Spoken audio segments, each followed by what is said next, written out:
Salve, salve tropa, chegando com mais um vídeo do canal.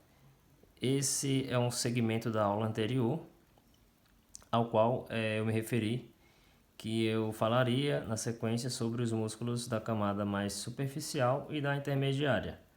Essa camada se sobrepõe àquela camada mais profunda e a profunda superficial. Começando, nós temos um primeiro músculo, esse se refere à nossa camada intermediária, que é o serrátil póstero inferior, né? Esse músculo é da camada intermediária, ele vai ter origem nos processos transversos, nos processos espinhosos, na verdade, da vértebra T11, da vértebra T12, da vértebra L1, da vértebra L2, tá? E vai sair num segmento mais oblíquo na direção das 4 últimas costelas. Seção então em costela, nona costela, 10ª costela, 11ª e 12ª costelas, né? A inervação desse músculo é uma inervação que vem dos ramos ventrais torácicos e que saem que são os ramos o nono, o 10º, o 11º intercostais e o 12º, que nesse caso se refere ao nervo, a raiz nervosa do nervo subcostal. A gente vai falar aí mais na frente na sequência sobre cada um desses segmentos, inclusive na aula de torácica. A ação desse músculo é auxiliar no movimento respiratório de gradil costal inferior, ou seja, descida. Ele vai auxiliar na expulsão do ar, na expiração, nesse caso. E ele limita a lateroflexão contrária. Então, se a coluna vai fazer esse movimento contraindo para o lado oposto, o serrátil póstero inferior, quando ele está em tensão, ele tende a frear esse movimento. E uma dica muito importante sobre o serrátil póstero inferior é que ele se relaciona com órgãos próximos às costelas, né? Como por exemplo o estômago, o fígado, o baço, pulmões, o diafragma, a própria pleura em si, que envolve os pulmões. Então é um músculo que nesse tipo de sintoma, ele pode estar, nesse tipo de estruturas, ele pode estar muito relacionado com os sintomas, né? Assim como no contrário se faz verdadeiro, as vísceras também podem estar de alguma forma interferindo no sintoma aí nesse músculo. E vamos para o músculo que representa a camada superficial dessa região lombar, que é o músculo latíssimo do dorso, ou grande dorsal para alguns autores.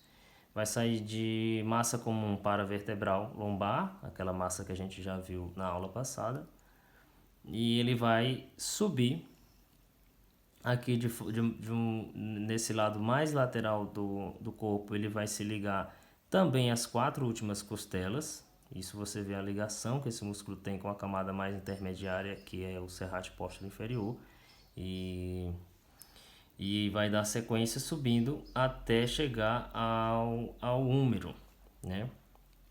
Ele vai sair dessa massa comum paravertebral lombar, né? Ou seja, se relacionando com o sacro, com crista ilíaca, e aí vai em direção ao sulco intertubercular do húmero, né? Assim como também ele vai subir mais medialmente aqui, se inserindo nos processos espinhosos de T6, mais ou menos T6, aqui T6, T7, e para alguns autores, até L5. Então, de L5 subindo até mais ou menos T6. E, além disso, ele vai passar se relacionando com o ângulo inferior da escápula. Então, qualquer alteração em algumas dessas estruturas ósseas pode acometer esse músculo, né? Assim como uma tensão nesse músculo pode gerar alguma modificação aí nesse alinhamento estrutural ósseo. Então, como eu falei, vai se inserir no sulco intertubercular do húmero.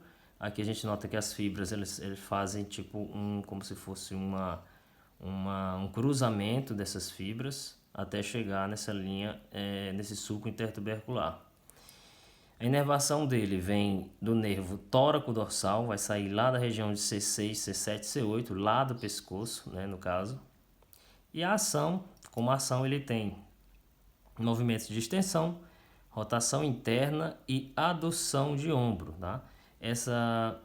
Então a ação desse músculo ela vai ser muito mais voltada para a região do ombro, né? Assim como também vai auxiliar e vai fazer também movimentos de extensão da coluna.